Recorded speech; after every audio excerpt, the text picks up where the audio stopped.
94 pagit sa tinood na 94. 96 na sa bangko. Habli kinooda na. Hindi tinoda na.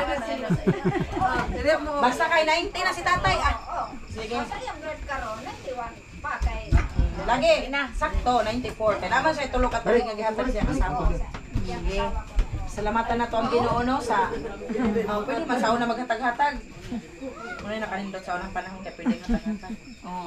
Karon kay di man iya man na salamat sa sa provision sa Ginoo sa kinabuhi ni tatay. Pwede po siya maabot ng ana nga katuigan sa pag wala ko na pagpangga ni nanay. So unsa na siya kadugay si tatay diri at no part big kayo si nanay anak. Kapag na kayo sa daon. Malindog ta may igsoon atong pasalamatan ang Dios sa iyang kaayo. Atong awiton. It's good to remember the goodness of God. It is good to remember the goodness of God. It is good to remember the goodness of God. He heals my soul and heals my broken body. He gives to die just to set me free. It is good to remember the goodness of God. He heals my soul and heals my broken body. Ubus man kadada. He gives to die just to set me free. It's good to remember the goodness of God. It's good to remember the goodness of God. It's good to remember the goodness of God. Amen. Praise God, lang sa pagsugod, ang unyayo, pastoran na ilan, sa mga pag-amin.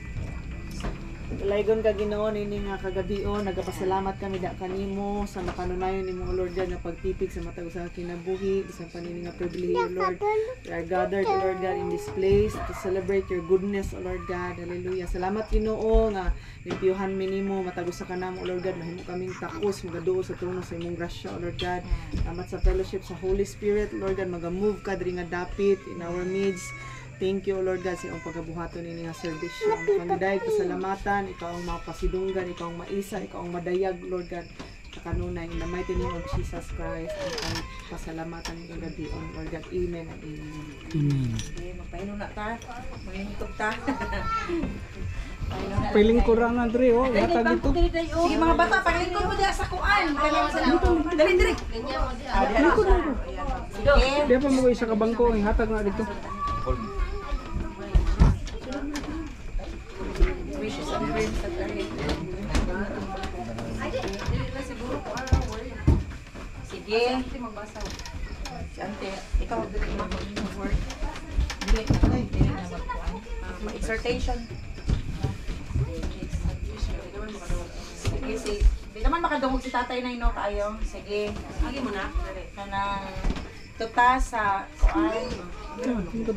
Pagpaminaw sa pulong sa Ginoo sa makadiyot. Ito. Sige, exhortation lang tanong. Hindi na ka mag-wish kaya hindi naman makadungog si tatay. Praise the Lord.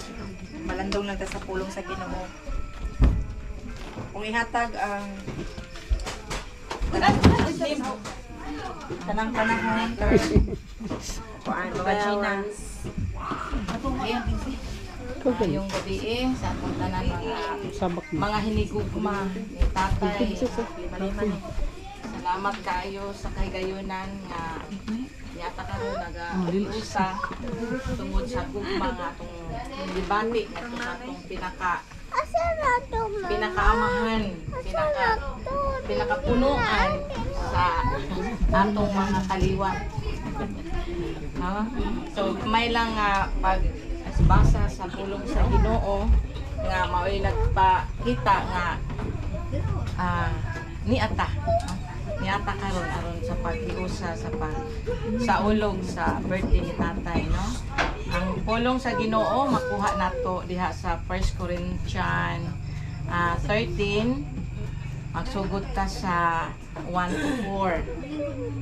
Nag-ingon diri ang pulong sa Ginoo, mahimo nga makasulti ako sa pinulungan sa mga tao ug bisan sa mga anghel, apan kun wala ako'y gugma, samara ako sa saba nga agong ug sa piyang-piyang nga nagtagingting. Bisan mahiyas pa ako sa pagpadayag sa langitnong mensahe, nakabaton sa tanang kahibalo o makasabot sa tanang tinago. Bisag may pagto ako nga makapabalhin sa mga bukid, apan kung wala ako'y gugma, wala ako'y kapuslanan.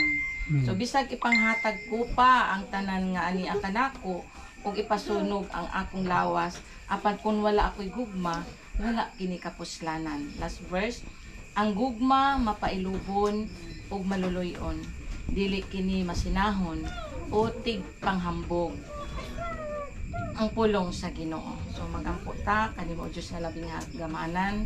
Salamat Ginoo ning takta sa kagabion sa imong gahom Ginoo nga gipasinati sa matag usa namo ka kinabuhi nga diin ang imong gugma Ginoo mo ay nagpasulabi tungod kay niya kami nagakatigom aron sa paghatag og kahigayunan sa sa ulog sa adlong natawhan ni tatay do si tatay Lord di na gyud makadungog na nagani siya sa banig apan Lord among gibati nga diin si tatay ug kalipay namo kana pa si tatay karon ning iyang birthday nga ika-94 na katuig.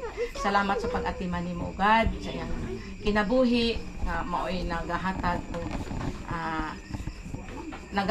og diin ang iyang mga kaanakan nga diin aniya karon mo naghatag og kalipay nga diin antud karon kita pa namo si tatay nga buhi pa. Salamat sa pag-atiman nimo kaniya. Lord, salamat nga ni akabi karon aron among mapabati Ginoo sa bisan pagdilis na sa tatay kadungog apan ang palibot nga ni karon among gibati ang gugma sa matag usa nga among nasinati Ginoo. Ini pinaagi ining pulong Lord, ikaw ang Dios Ginoo dihog sa imong ubos nga alagad nga diin ugad maoy sulti niini nga diin Lord among mabati ang imong presensya o God nga among matag-usa nga ani karon Ginoo. Salamat sa imong langitnong kaalam nga sinati Ginoo sa matag-usa nga diin Lord pation namo ang mensahe nga imong ipadayag karon. Ang kining tanan Lord amo kang pasidong at pasalamatan. Pinaagi lamang sa ngalan ni Jesus. Amen. Amen. So ang tema sa ato ang basa karon sa pulong no sa Ginoo nga nagkaingon diri magkinabuhi ta diha sa gugma. So since nga wala diri si Pastor Hini kay naa siya gilakaw siya nga gamay lang good nga exhortation about sa love. So mao ni nga text ang nakita diha nga atong ikinabuhi yun ang unsa ning gugma kay bisan pa sa sidugdanan sa patay nato sa atong Ginoong Hesus tungod sa gugma sa Dios nga amahan sa iyang mga kaanak sa iyang mga anak o kita iyang gitugyan ang iyang bugtong anak para lang maluwas ta gikan sa atong mga kasalanan mo nang ang katibuk-an nag-label yun o love. No? So kaning ni ata karon din mga anak ni tatay, mga apo sa tuhod. Salamat sa presensya nga dako na kani nga indicator nga ato yung gilab si tatay. Muna nga tungod nga ng gugma, no? Kung atong basihan ang napulo ka sugo, no? Gihimo ra gid siya nga duha. So pinaagi niya ng ingon nga dili ka magpasigarbo, dili ka magpatay, dili ka mangawat ana no. So giusa na siya nga love your neighbor as you love yourself. Na pinakauna gyud, love God above all things. So mao na nga kung naagug mga maghari gyud sa atong matag usa, mawala gyud ang pagginugmanay, mawala gyud ang kanang pag saning uban din nga gilitok, no? Kanang di ta magpagapos, no, sa mga kanang kalibutanon nga mga pagbati wherein maoy makahatag og gap nga ang matag usa dili na ganahan, no? So I hope nga unta karon ni ata diri mo na toy atong gibati nga walay gap sa matag usa. Kay tungod naaman nakita ay man ta naong tunaw sa uban siguro sa atong GC nakabasa man gyud tong uban, pero basin wala pud sila gibati nga nahigugma unsa ba wala ta kasayod sa rason. So mao nang usahay makahatag nga makakonclude ta, pero tinawanon ra wa man ta kahibaw sa rason, no, nga anong wala ka ang uban na anak ni tatay makaanhi tungod kay na siguro po'y valid reason sa ilang matagusa. So basta ang tinuod nga kung atong buhaton ang usa ka butang, buhaton nato na pinaagi sa gugma para mahimong successful. So ingon ana lang no mga anak ni tatay, mga apo, mga umagad, mga binaji, no, nga kitang naadiri karon atong gibati nga na love na to si tatay. Bisan taliwala sa kalisod sa ato ang pag-adjust sa atong mga schedule, mabito hinungdan nga wa karon si Hidik ito ay iyahang